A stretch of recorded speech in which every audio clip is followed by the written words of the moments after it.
Well, hello there, you beautiful, beautiful people. It's still Saturday, and this is video 2 of 2. And you're looking absolutely amazing, by the way. I feel a little bit more alive as the time has slowly progressed. Been out to some mines this morning. Some mines, I say underground, some flint mines. But we're talking about Sebastian Rogers right now, because there was a vigil. We showed it as part of our live last night, the candle-lit vigil. What a turnout. What a turnout for an amazing little man. But it would appear that despite it being an amazing turnout, some people were missing. And who am I talking about? Of course, I'm talking about the proud feet. Yes, that's correct. Mum and stepdad apparently weren't there. So we have a look. Shall we have a look? Here we go. He says as he tries to click the button. So yeah, it's being widely stated that they just didn't show up. And obviously there's mixed emotions around it. There's certain people who will stand by them and say, look, at the end of the day, they're going to get ridiculed. And some people are saying, well, it's just not good enough. And, you know, it's starting to look suspect. You know, I cannot think of one single reason that would keep you away from something like that, arrange for your missing son. And I think that's going to be a large proportion of people's feelings.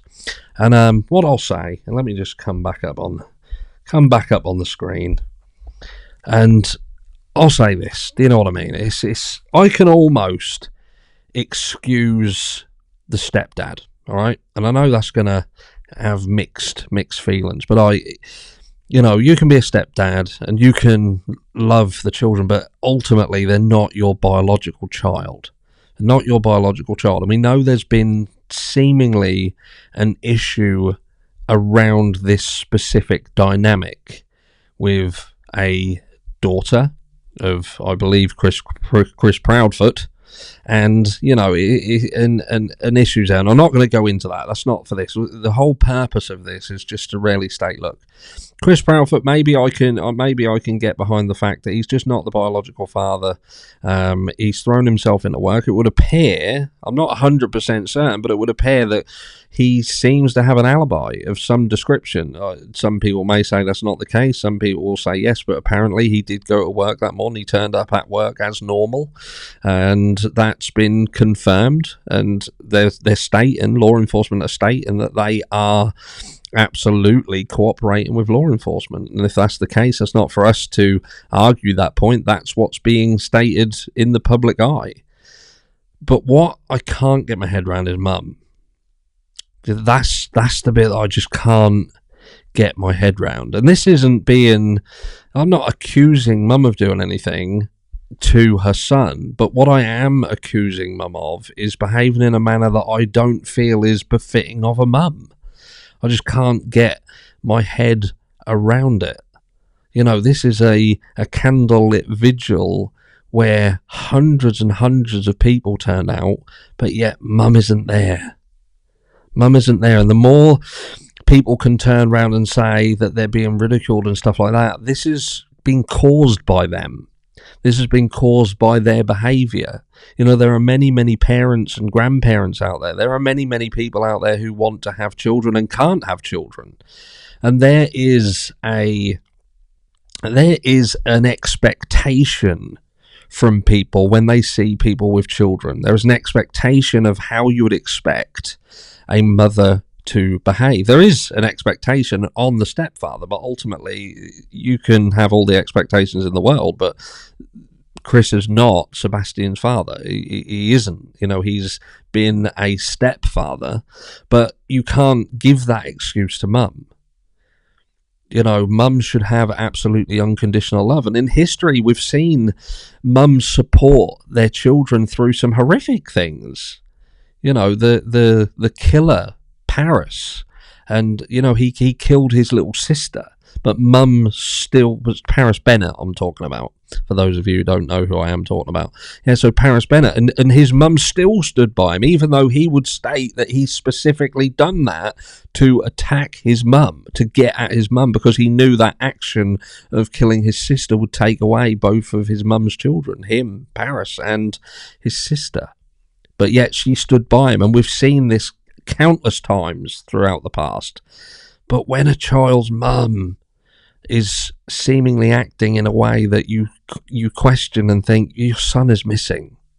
Your son is missing. What is the issue there? Why are you not behaving the way that people would expect a mum to behave? Is that something that you feel is she bottling it up? Is she, and there could be that. At the end of the day, it could be that she is distraught inside and she's just good at hiding it, and the way that she is dealing with it is just the way that she deals with it. Maybe there's a degree of compartmentalizing things, and that's her way of dealing with it. But it doesn't look good. It doesn't look good. And look, we're seeing that they are talking about the reason why Sebastian would disappear.